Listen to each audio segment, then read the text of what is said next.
and in the streets. We shall never surrender.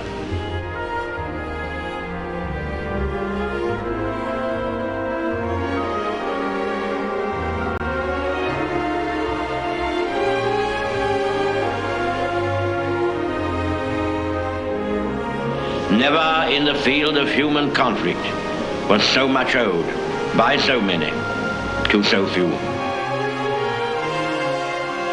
Their generals told their prime minister,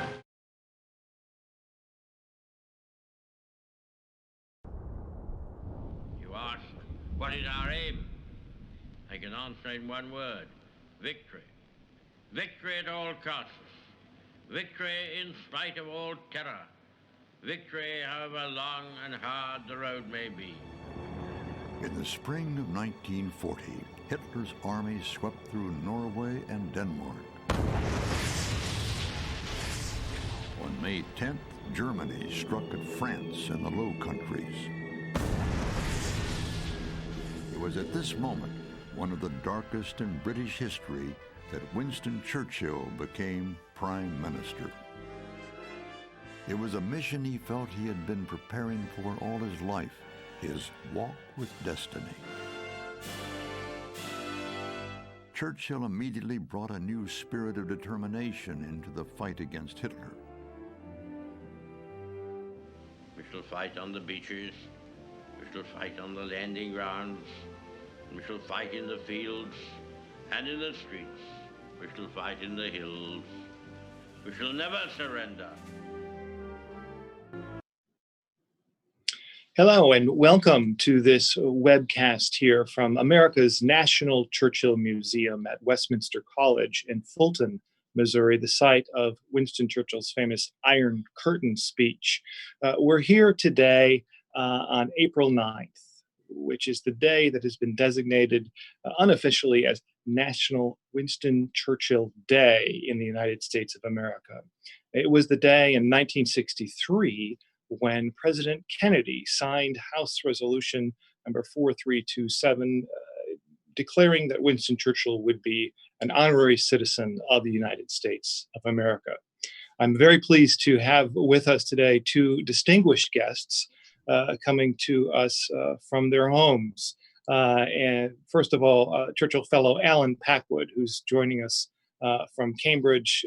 Allen is the director of the Churchill Center Archives at Churchill College at the University of Cambridge. And also joining us today is retired MSNBC columnist, broadcaster, and great Churchillian Chris Matthews. Chris, I'm glad you're here with us today too. Thanks, Tim. I thought what we do today is begin by talking about that day, 1963, when President Kennedy signed the resolution making Winston Churchill an honorary citizen of the United States. And we have a very short video clip of President Kennedy making that proclamation at the White House. And whereas his life has shown that no adversary can overcome and no fear can deter free men in the defense of their freedom, and whereas he's expressed himself with unsurpassed power and splendor, the aspirations of people everywhere, dignity and freedom, and whereas he has, by his art as an historian and his judgment as a statesman, made the past the servant of the future, now therefore I, John F. Kennedy, President of the United States of America, under the authority contained in an act of the 88th Congress, who hereby declare Sir Winston Churchill an honorary citizen of the United States of America. And so that set off a wonderful tribute to the great statesman by another great statesman, President Kennedy. And Allen, you know full well that Churchill had a lifelong admiration for the United States and what this meant to him. Perhaps you can start off the discussion today by talking about Churchill's admiration for the United States and America. Sure, Tim. Well, first of all, let me just say a huge thank you to you and your wonderful team at the museum for coming up with this idea and for allowing us to continue, at least with conversation during these dark times. But really, Churchill's connection with America, of course, starts with his birth and starts with his mother, because his mother was Jenny Jerome, Brooklyn-born beauty. And of course, when Churchill was famously addressing the two houses of the United States Congress after Pearl Harbor in 1941, he opened his remarks by joking, "By the way, I cannot help reflecting that if my father had been American and my mother British, instead of the other way round, I might have got here on my own." But it really all starts with his mother. And of course, his mother was a great networker. And it was her contacts that first brought him to the United States and brought him to New York, aged just 20, in November 1895. He was a young 20-year-old journalist and soldier. And as a journalist, he thought that American journalism was vulgarity divested of truth. And as a soldier, he was very critical of the excessive discipline as he saw it at West Point. But he enjoyed American hospitality. And I think he spotted a market, because thereafter he returned to America in 1900 to 1901, in 1929, and in 1931 to 32 to conduct long lecture and speaking tours. Those tours, I think, helped him develop his oratory, helped him develop his writing. They also helped him establish a network of contacts throughout the United States, and they allowed him to appreciate the complexity and the diversity of the United States. Of course, he didn't like prohibition. He famously described it as being like the biggest game of hunt the slipper ever.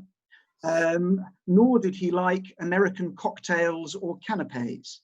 But he did admire hugely the vibrancy of American life and of American business. And he appreciated the power and the potential of the United States. And from the 1930s right through to the 1950s, one of the constants of his writings is the need for a closer union of the two main branches of the English-speaking peoples. And when he became wartime prime minister in 1940, he was very clear on the necessity for a United States alliance. This, of course, is the man who said, "No lover ever studied every whim of his mistress as I did those of President Roosevelt." Which meant that on April the 8th, 1941, 79 years ago yesterday, he must have been very pleased when President Roosevelt sent him that famous handwritten note quoting the Longfellow poem, The Building of the Ship. "Sail on, O ship of state, sail on, O Union, strong and great. Humanity with all its fears, with all the hope of future years, is hanging breathless on thy fate." That was delivered by Hopkins to Churchill. So here was someone who was absolutely passionate about the relationship with the United States and worked tirelessly during the Second World War to develop that special relationship, braving U-boat infested waters and flying across the Atlantic in unpressurized aircraft to do so. After the war, of course, he continued to talk about the importance of an ongoing alliance between our two nations, not least, of course, at Fulton, Missouri, with his Iron Curtain speech on the 5th of March, 1946, for which the title, of course, his title was not the Iron Curtain speech, but The Sinews of Peace. So this really was a lifelong relationship for him. His final advice to his cabinet when he stepped down as prime minister in 1955, as peacetime prime minister, was never be separated from the Americans. Advice, of course, that Anthony Eden immediately ignored, plunging us into the Suez crisis. But he was a lifelong advocate of that special relationship, which is why the award of honorary US citizenship in April 1963 from President Kennedy would have meant so much to him. Right. Well, thank you, Alan. Chris, maybe looking at it from the other side, what about America's fascination with Churchill? It continues to this day. But even in his lifetime, certainly President Kennedy and others had an affinity and affection for Winston Churchill. Well, I think it's, I've got grandkids running around. Julia, I have to do this. First of all, I think it was the standing alone. I think there's something in the American character, if you will. It's hard to generalize, but I think I will. The idea of a person who would take his nanny, he loved his nanny, woman he called her, to Harrow and then prance up and down the street with her with all his friends, classmates, actually seeing him do this, which would be, you squirm to think about that, how hard that'd be for a boy in school to show a love for a nanny to his classmates. And I thought that was the first sign of his willingness to be Winston Churchill, to be this character that didn't need others' approval to do what he had to do. Of course, he wanted their approval, but he was willing to be himself. And I think in the 30s, when he would see what others didn't see because he went looking for it, he wanted facts. He wanted intelligence about what the Germans were up to, how they were breaking the rules of Versailles all over the place. And he would go into the government to find that information, that intel. And then, of course, when he was stuck there after the fall of France, when it was just Britain during the Blitz, I think a lot of that story for us in the generation of that time came to Edward R. Murrow and CBS and radio, and Murrow's iconic opening, "This is London," and then the sounds of the fight of the Blitz. I think that to Americans, that was, maybe we all feel that way in America. We're a bit isolated. We're a bit alone in the world. As big a country as we are, we always feel like the little guy, I think. And Churchill, this man of limited stature, of, he was a regular guy in many ways, but also an incredible person. I mean, he liked to drink. He liked food. He enjoyed talking. He said his idea of a perfect dinner party was good food, good wine, and me as the center of attention. I think many of us don't know he's like that person, but we certainly know them. And I think it's about individualism. I think it's the character of courage, because he knew that if he had lost the Battle of Britain, it wouldn't have been pretty for him. Hitler would have, God knows what he would have done to the British leadership. In fact, when they voted that time, the outer cabinet, when they chose to support him, basically against the war cabinet, and said, we're going to fight on no matter what happens in Dunkirk. I think that was real. It was like the American revolutionaries. They were going to be hanged. This wasn't going to be a gentleman's sport.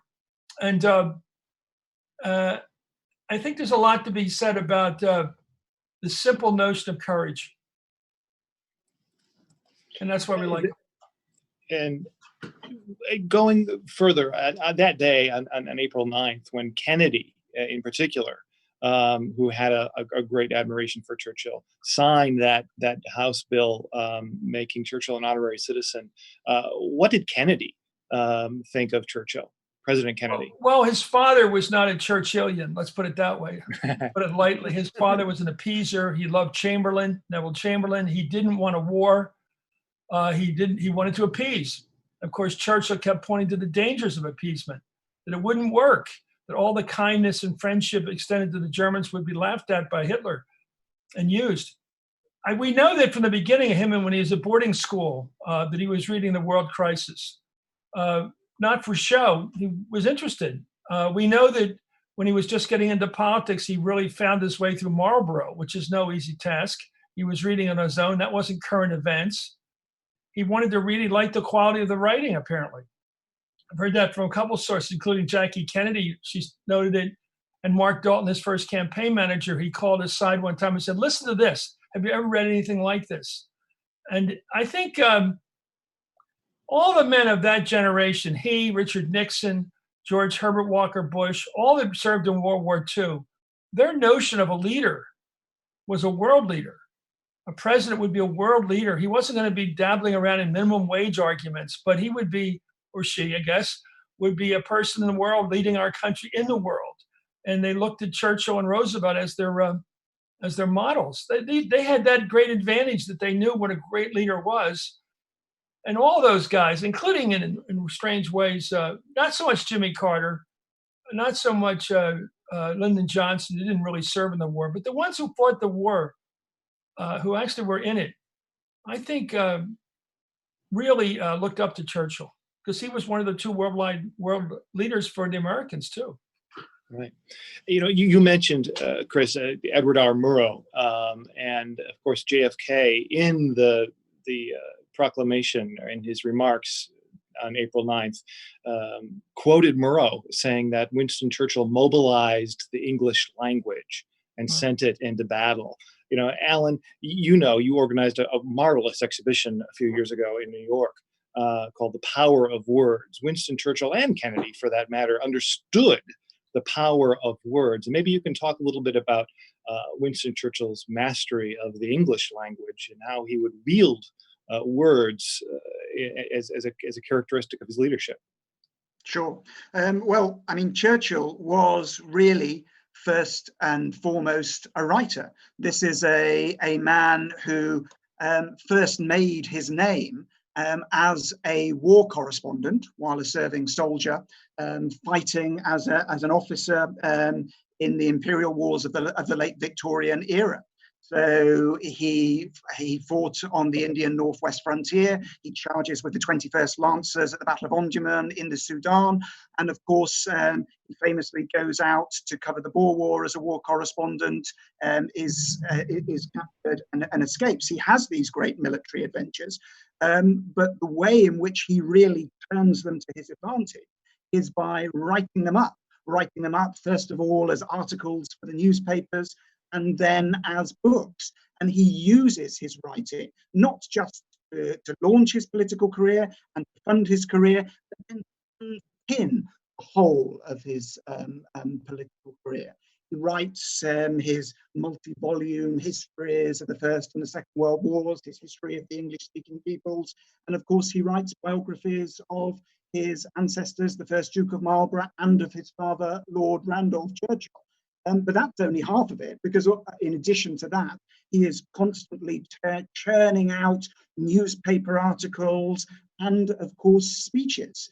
So his whole career is founded on and sustained by the power of words. And by the time he becomes wartime prime minister in 1940, aged 65, he is a master of words, and he knows how important those words now are and how much is riding on those words.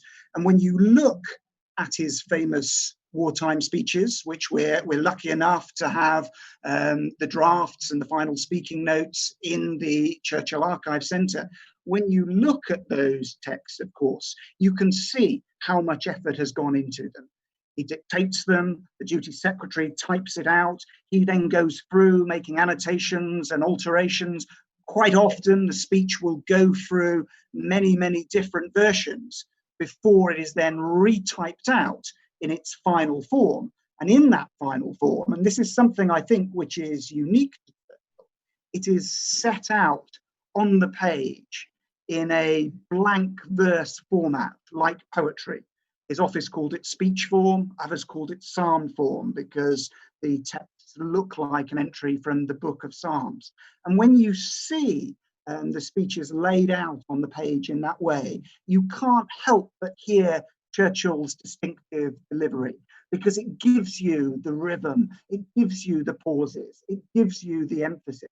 And you can see how much effort has gone into crafting these speeches and finding and refining the right words for that moment, because so much did depend on them. These speeches are delivered at the height of an incredible crisis, and they are having to send out different messages to different audiences simultaneously. He needs to raise British morale. He needs to send a message of clear defiance to the Axis powers. He needs to send a message of hope to occupied Europe. He also needs to send a clear signal to the United States that A, we're going to fight on, and B, that we are going to need the support of the United States. And that's why those speeches, I think, are so important. Right. Well, on the subject of words, I'm being reminded here that for those of you who would like to share a few words in the form of a question or two, we have our Facebook Live and the YouTube streaming open, and you're welcome to submit questions for this distinguished panel of guests. Words, of course, Chris, played an important role in Kennedy's legacy too. And maybe you can talk a little bit about what Kennedy did with his own oratory. Right. Well, when he began, he was terrible. I mean, he was like most of us.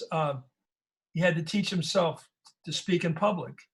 Public speaking was not his strength. And when he was running for Congress, he would be monotonic. He never had any expression. He just sort of whizzed through it. He talked too fast. He had that Massachusetts accent, which he didn't work on much to make it more understandable to people outside the region. He finally, though, in the early 50s, he began to get serious about going to national office. And as a senator, he would do things like, as a congressman, actually, he would take speed reading courses up in Baltimore. He'd go up and take them and do these self-improvement exercises. Well, one of them was speaking, and he would sit, apparently with the help of a speech coach, he would sit in his bathtub and make the sounds of a seal, just oinking and oinking to try to get his voice deeper. And he would listen to Churchill on these 78 records and trying to get the cadence. He wanted to be at that level. He wanted to be a great, I guess that's something that's lost in the television age, because a TV politician can rise very high with simply answering questions by reporters and getting on the news. You don't have to construct, a speech. You don't have to put it together. You don't have to memorize it. But if you go back and watch the Kennedy-Nixon debates, they opened with the offer of to each candidate to give an 8-minute opening statement, memorized. And they're really good. Kennedy's especially good because he took it very seriously. It was all memorized, no notes, no teleprompter. And he basically won the first debate by saying, even though this debate's about domestic matters, we can never forget the importance of our domestic performance on civil rights and things like that to the world. And he basically flanked Nixon on the issue that Nixon was strongest on, foreign policy. But that ability to stand and deliver and even an 8-minute statement today, I think is rare in politics. And I think it's because of television's made it too easy to simply react. But Kennedy wanted to be a great speaker. And he had Ted Sorensen, who joined him in 1953, who wrote most of his great speeches. The one that Kennedy, I think, demands credit for is ask not what your country can do for you, but what you can do for your country. In writing a book on Kennedy, I went up to the library and spoke to the curator up at his high school, his boarding school, Choate.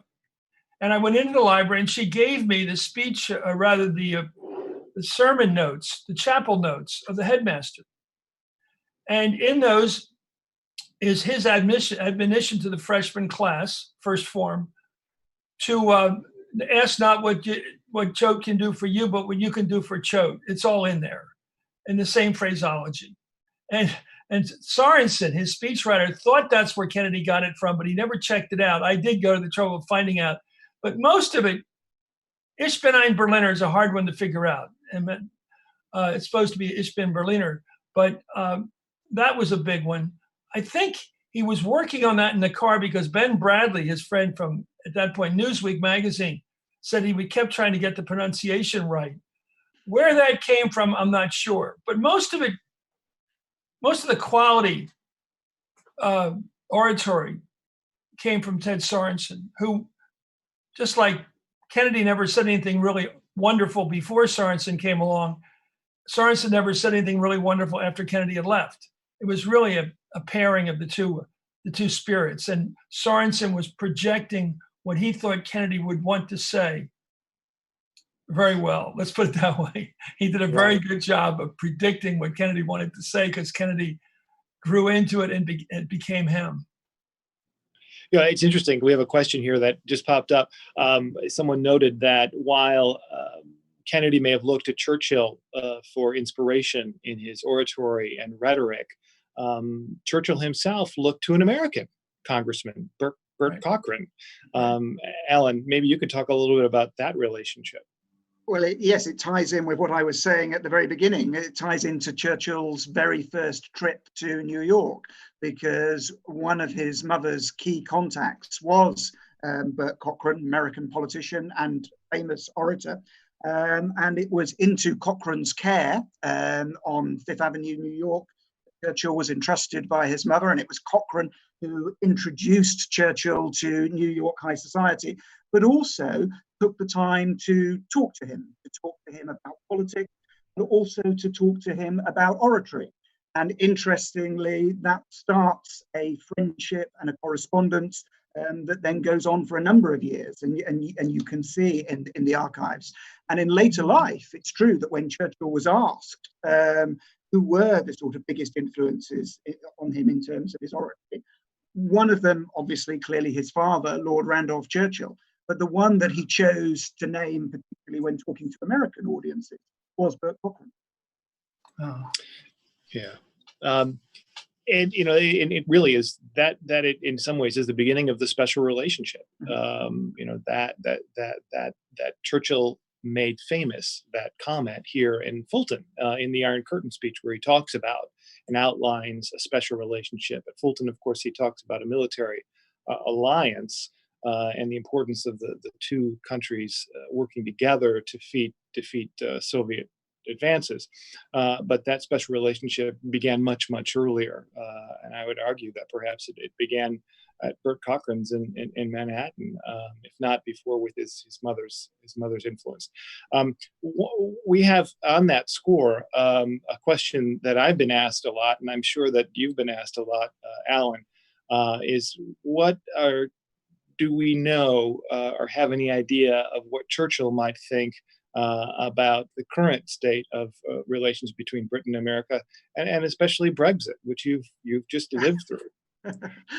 Of course. Well, it's always very dangerous, I think, to try and assume that I would know what Churchill would do under any circumstances.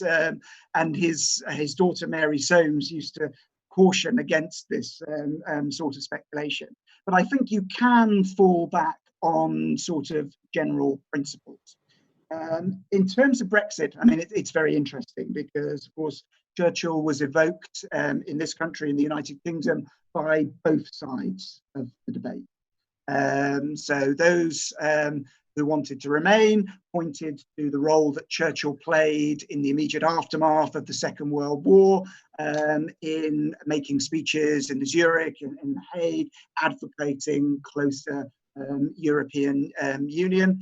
The Brexiteers, the Leavers, point to Churchill as a champion of British parliamentary sovereignty, someone who would not want to give up any powers to Europe, and say that while, of course, he did advocate closer European integration in the face of the communist advance and the Iron Curtain coming down, that has to be seen within the context of that time. And it's certainly true, I think, that you do have to see Churchill's actions within the context of the time in which he was living. My own view is that what motivated Churchill in terms of Brexit or in terms of the special relationship was primarily British national interest. What he wanted to see was Britain continuing to play a prominent role on the world stage, continuing to be a major player. And of course, he felt that could best be achieved by Britain playing an elaborate balancing act, maintaining its power through sitting at the focal point of three intersecting circles of influence. And those circles were Europe, the British Empire and Commonwealth, and the United States of America. And so what he was trying to do in his foreign policy throughout his life, throughout his political life, from the 1930s right through to the 1950s, was to try and maintain that balancing act. But of course, over time, those circles change in importance, so that by the end of his life, or by the end of his political career, Europe is still in ruins, recovering from the Second World War. The Empire and Commonwealth is hugely diminished, and he comes therefore to see that the United States and the relationship with the United States is assuming an importance for the UK going forward. But I think, he would have continued to try and balance Britain's influence in both Europe and the US. And it's that balancing act that all British prime ministers since Churchill have struggled with. How would he have seen Brexit? I mean, I don't know. And of course, different historians, different commentators have different views on this. Andrew Roberts, who I think you're going to have on a podcast in a few days' time, has a very different view to mine. My view is that the calculation that Churchill would have made is that the most important thing is doing what is going to be strongest for the country, what is going to make Britain strongest. And what is going to, and I would argue that he would have looked at this and that he might well have seen a withdrawal from Europe as something that actually might weaken the special relationship rather than strengthen it, as one of our roles obviously is acting as a bridge into Europe, an English-speaking bridge into Europe.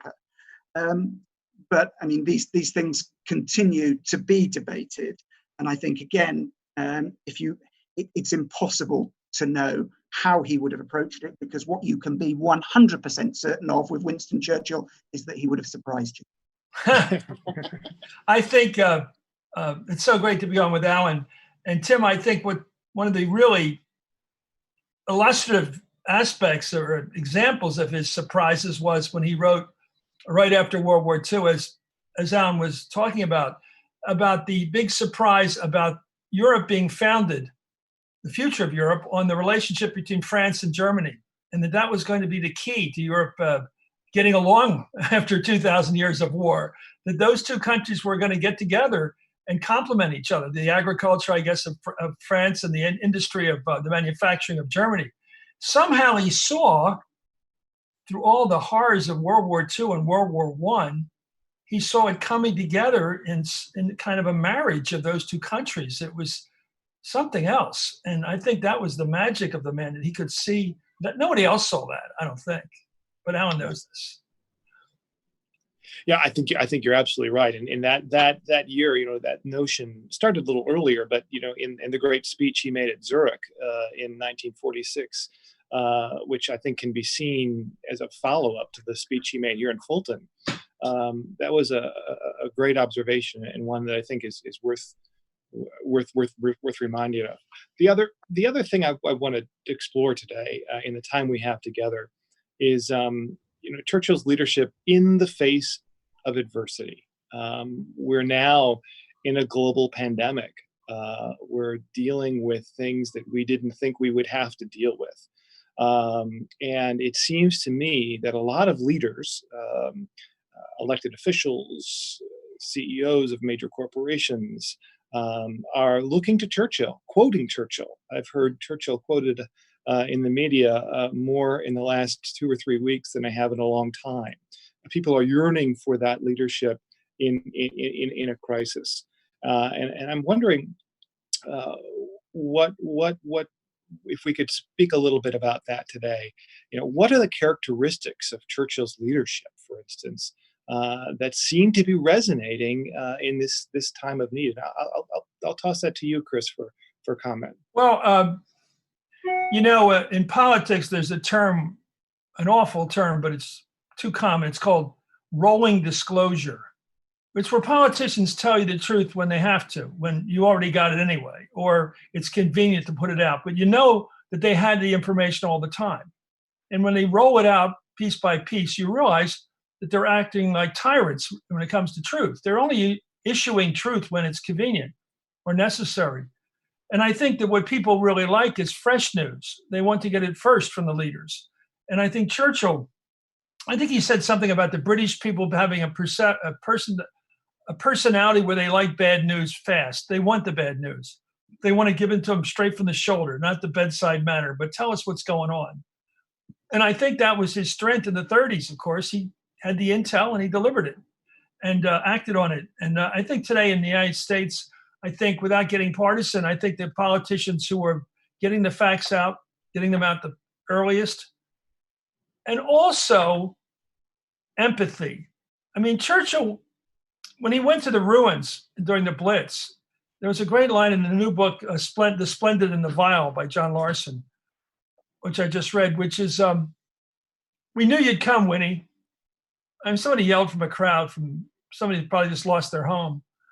And he came. And I think you have to show empathy. And I think different politicians, there's some great examples throughout history, but I think even Mayor LaGuardia of New York, during a strike of the truck drivers who delivered the newspapers, they were striking. So he got on television every Sunday, or radio rather, there was no TV, and read the comics to the kids, because they knew that the parents read the comics too, and they talked about it at work, what Dick Tracy was up to.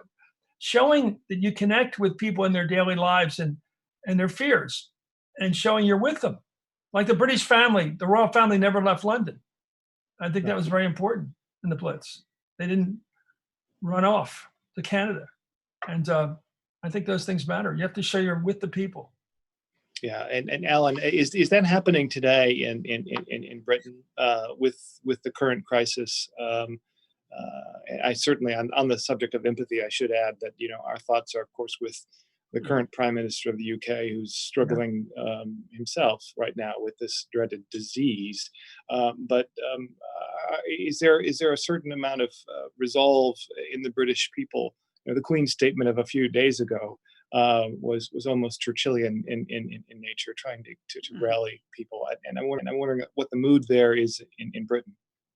I think the mood is one of lockdown. We haven't seen anything like this since the Second World War, but we're aware it's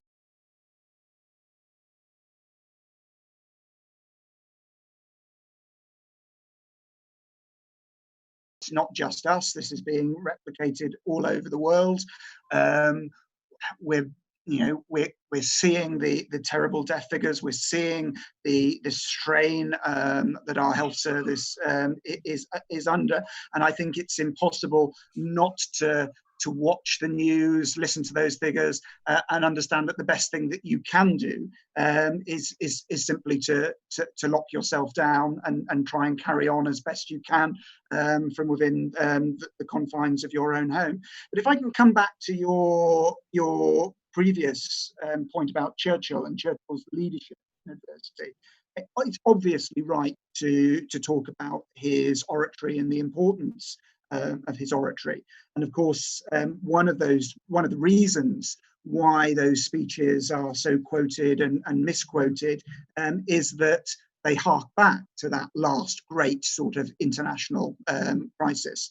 And of course, with the benefit of hindsight, we know we came through that, which then gives those speeches added resonance. What's interesting, I think, is that Churchill did not want to be remembered just for his speeches.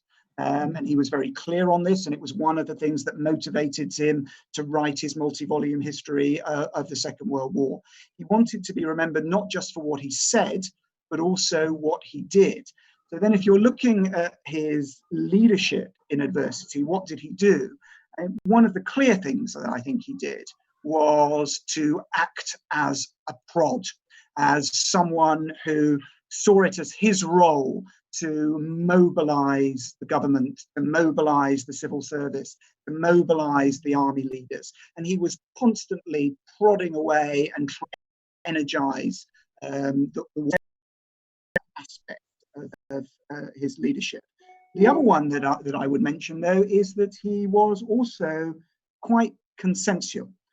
He was running a national government which had ministers from the Labour and Liberal parties, as well as his own Conservative Party. He knew that it was important to take those other political leaders with him. And he made a point of making sure, actually, that behind the scenes, all the really difficult issues were thrashed out and talked out in the War Cabinet. And he also made a point of regularly reporting to Parliament.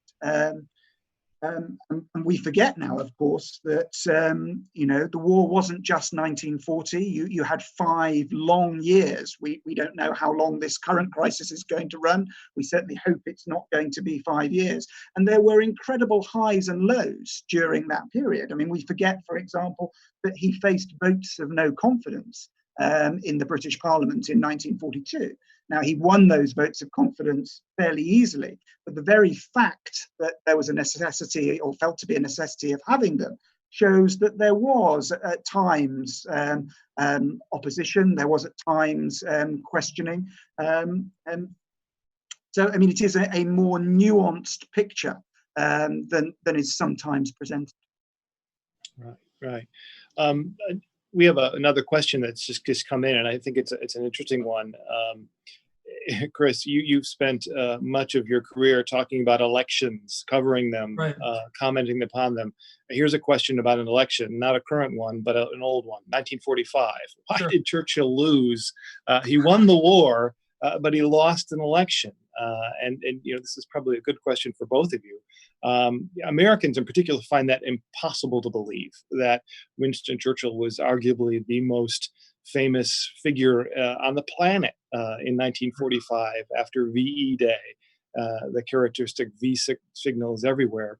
And then there's an election in Britain and Churchill loses. Why?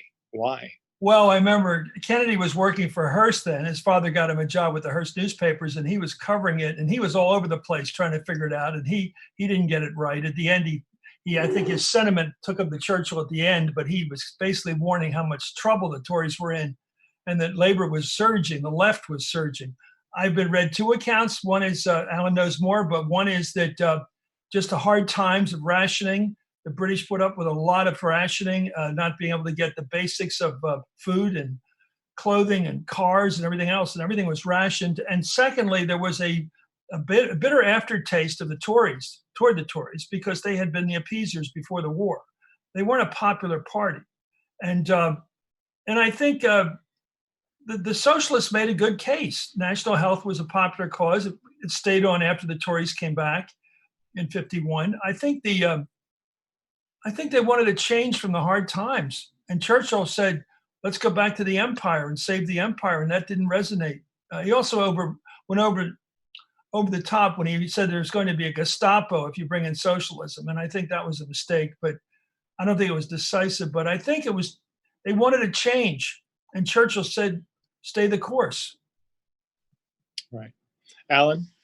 Yeah, no, I would agree with an awful lot of that. I mean, I think one of the key things, of course, is to emphasize that we do not have a presidential system in the UK. You are prime minister by virtue of being the leader of the largest party in the House of Commons. And of course, Churchill was a conservative. He led a national government during the Second World War, but when he campaigned as a conservative. Now, of course, he had a choice, I think, about how he would campaign. I think there were many in the Conservative Party who were expecting him to sit above the political fray and to present himself as a sort of father figure for the nation, and ask the nation to be allowed to sort of finish the job. The war against Japan is still going on. He chooses not to do that.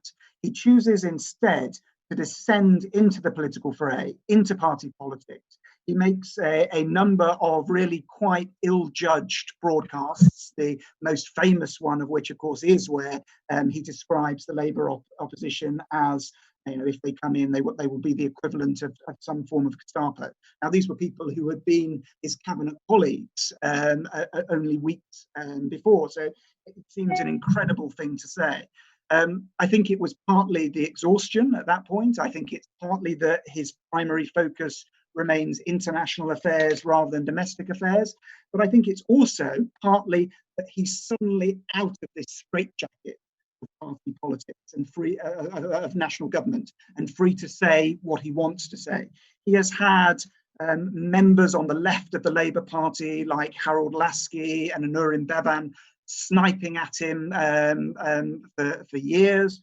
He has been criticised very heavily by a lot of the Labour Party for his policy in Greece. And so I think, he uses the election campaign really to let off steam, and perhaps the rhetoric that's on his tongue is the rhetoric that he's still using to fight the communist forces in Greece, to oppose Stalin in Poland, and he doesn't seem to be able to separate that fully from party politics in the UK. So he judges the election campaign quite badly. But the other thing, which I think perhaps ties into the current crisis in the UK, is that you have had 5 years of incredible hardship and privation. And what people want is a return to normality. And it is ordinary people who you have had on the front line, either called up and fighting around the world, or civilians being bombed after 5 years of privation, his hospitals and so on. Now, Churchill and his coalition government had pledged themselves to implementing the Beveridge report. But I think when you get to the 1945 election, there is a feeling amongst large elements of the electorate that that social agenda is going to be advanced more quickly and more completely under a Labour government than it would be under Churchill and the Conservatives. Well, of course, here in Fulton, at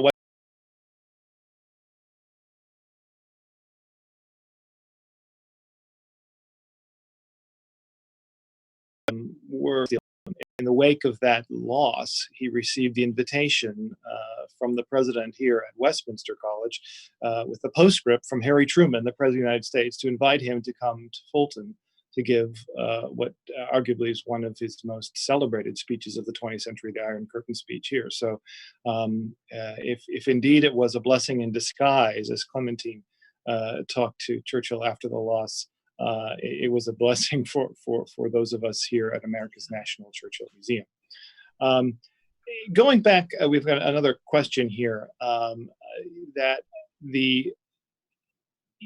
about Vile, May 10th, 1940 to May 10th, 1941. I suppose if Eric is listening, he has some fans out there who are putting a plug in for his book. But I'm wondering if you could comment on that.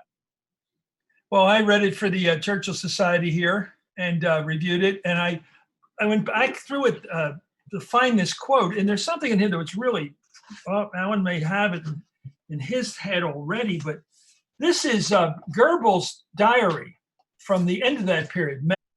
He's saying about Churchill and how it changed his judgment of him. Now, this is the propaganda minister for the Third Reich, and he's quite a source if you think about it, because he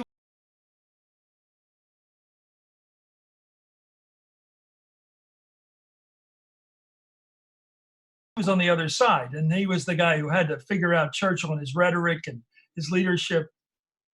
He said, "There's no sign of weakness. England's will to resist is still intact." And then he writes to himself, "This man," he's talking about Churchill, "is a strange mixture of heroism and cunning. If he had come to power in 1933, we would not be where we are today." I think that's the greatest recommendation of Churchill's leadership, the acknowledgement by the chief propagandist for Hitler that if the British people in the world had been led by Churchill as early as 33, the Germans would not have controlled Europe at that point. They wouldn't have been able to get that far. They wouldn't have been able to be breaking the rules of Versailles one after another through the 30s. It's quite an acknowledgement. And he goes, if he had come to power in 1933, we would not be where we are today. And I believe that he will give us a few more problems yet. We can and will solve them. Nevertheless, he is not to be taken as lightly as we usually take him. Reassessing Churchill after the Blitz, that he was, in fact, a leader to be dealt with. Yeah, well put. And I never thought I'd say well put for Goebbels, but I just did. Alan, what have you had a chance to tackle Larson's new Yes, I have. I was lucky enough to read it at an early stage before it had been published, and I think it's a book that Churchill would have liked, and not just because it's very favourable to him, but also, of course, because it is so well written. It has real pace to it, and real, really conveys the history in a dramatic way, but in a way that is firmly grounded. And I mean, actually, Eric accessed a number of fairly new sources at the Churchill Archive, including the diary of Mary Soames, Winston and Clementine Churchill's youngest daughter, who kept from 1939, and which is now in the Archives Centre, which is now open and available to research. But Eric was one of the first people along to diary and to utilise it. And of course, Mary's diary gives a real insight into what it was like to be in Churchill's inner circle, a member of his sort of close group of family and private secretaries. And it reminds you, again, that we need to strip away the layers of hindsight. Reminds you that these people, of course, didn't know how it was going to turn out. And that actually, for much of 1940, there is nothing but bad news. And so, again, we're talking about leadership in adversity, to sort of survive that bad news day after day, and the impact that is having on Churchill and the people around them. There's some really good insights into that. So I would recommend the book to everyone. Good. Well, thank you. We had a chance to meet with Eric Larson in Kansas City before it seems everything shut down last month, and made him a distinguished fellow of he's a member of the Association of Churchill Fellows here now, and we're glad to have him on the team. Going back to something we talked about earlier, and that the reason we're doing this today, Churchill's honorary citizenship, and that elevation of his status and his relationship with the United States of America. These two great men, JFK and Churchill, run the risk of being forgotten if historians and the public and museums like ours and organizations like the International Churchill Society don't lift up Churchill, don't lift up their legacies and examine them fresh and anew. Not necessarily put them on a pedestal, but make them relevant to generations today. And I'm wondering if Allen, you can talk a little bit about the sentiment in Britain of how important it is that, as Churchill himself said, we need to learn from history, study history, study history, study history. That was Churchill's great advice. And maybe perhaps you can talk about the importance of that in the world today. Okay. Well, of course, Churchill also said that he thought it would be best for all parties if things were left to history, especially as he were going to write that history himself. And of course, write it he did. And he also played a role in curating or starting to curate this huge archive that we now look after in the Archives Centre. So he clearly had an eye on posterity. I think he would be very pleased that he's continuing to be studied, and I think he would want his legacy to be debated. And I think that is the important thing. I think there is a danger if we just see Churchill as someone who now adorns the £5 note and as someone whose statue sits in the middle of various town squares, and present him just as the man who faced down fascism in 1940 and communism in 1946. And actually, one of the really interesting things about it, I think, is that this is a real roller coaster of a career and of a life, and it, and gives you a window into 20th century history. You know, here's someone whose career really starts with the Boer War, and someone who starts life as a cavalry officer in the Victorian era and ends up presiding over Britain in the atomic age. It's a life that sees huge changes, and I think therefore gives you a window, and a very entertaining and very interesting window in which to explore all sorts of issues. But we don't do Churchill any favours by just putting him on a pedestal. He never wanted to be on that pedestal. You know, what we should be doing is looking at him in the round, using him as a starting point to interest people in history. And he's a great way of doing that. I mean, you can start with primary school children by showing them Churchill's school reports, aged sort of 8 or 9, where you get comments like, "Conduct has been exceedingly bad, he cannot be trusted to do any one thing," or where the headmaster writes at the end that he lacks ambition. You know, you can use Churchill's oratory, you can use his writings, you can use his correspondence with Roosevelt or Truman or Eisenhower as ways in to start debate.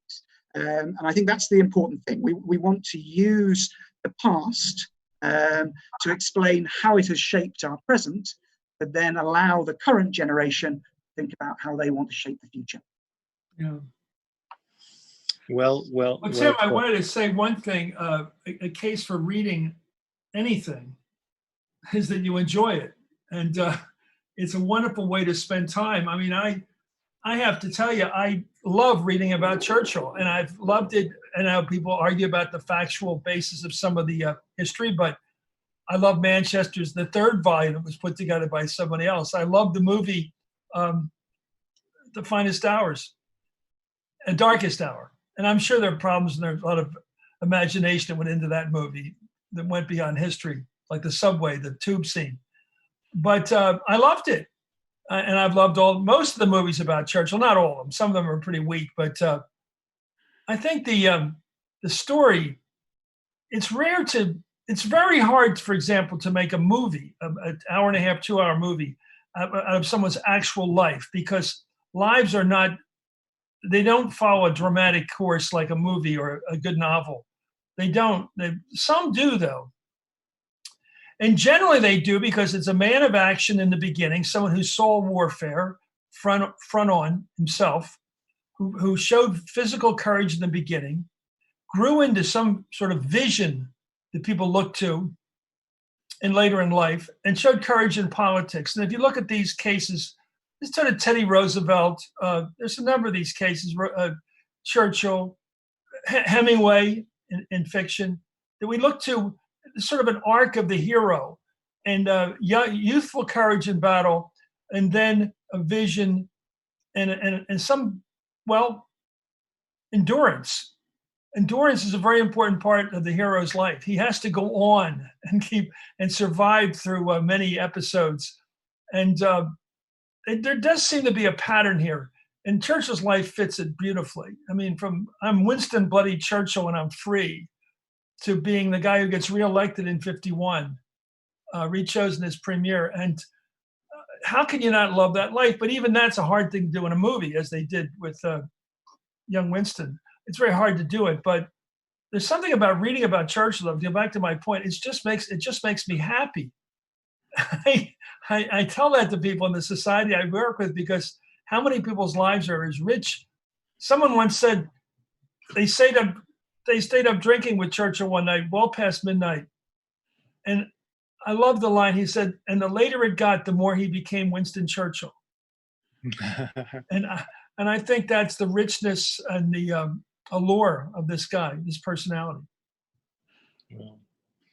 Well, thank you. On the subject of lateness, our hour is almost up here. And before I sign off, I wanted to thank all of you for tuning in, for joining us for this very special webcast at a time when we find ourselves sheltered when we find ourselves yearning for leadership and inspiring words that inform and educate and lift us up, as you said, Chris. Read Churchill is certainly something that is on everyone's, or should be on everyone's list. We will continue to have these periodic webcasts from America's National Churchill Museum. I'm very pleased to announce that we will have our next one next Friday at noon Central Time here, broadcasting from Fulton, Missouri, and around the world, when historian Andrew will join us, along with Churchill Fellow and retired American Army General Petraeus. David Petraeus will also join us next Friday. So we'll continue to have these conversations and bring these ideas about Churchill, both then and today, into your living rooms and your offices, wherever you may be, as we shelter in place. And finally, I'd like to thank all of the great members of America's National Churchill Museum and the International Churchill Society for tuning in and supporting the mission and purpose of these great organizations. As Allen said, I think it's very, very important to continue to look at Churchill in the round, all facets, because he does inform and he does inspire, continues to do so today. And that's really why we're all here. So once again, thank you both, Chris and Allen, for taking time out of your day today. Be safe. We created a sign here at the museum before we were forced to close temporarily to the public.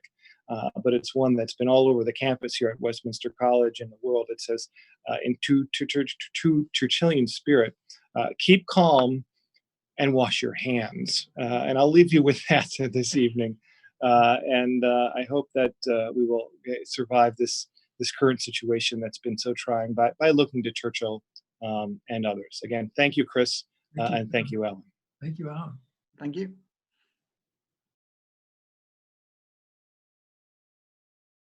National Churchill Museum. Please tune in next week on Friday, the 17th of April at noon Central Time, when we will have our next of these webcasts, Churchill This Day. Many thanks all. Bye-bye.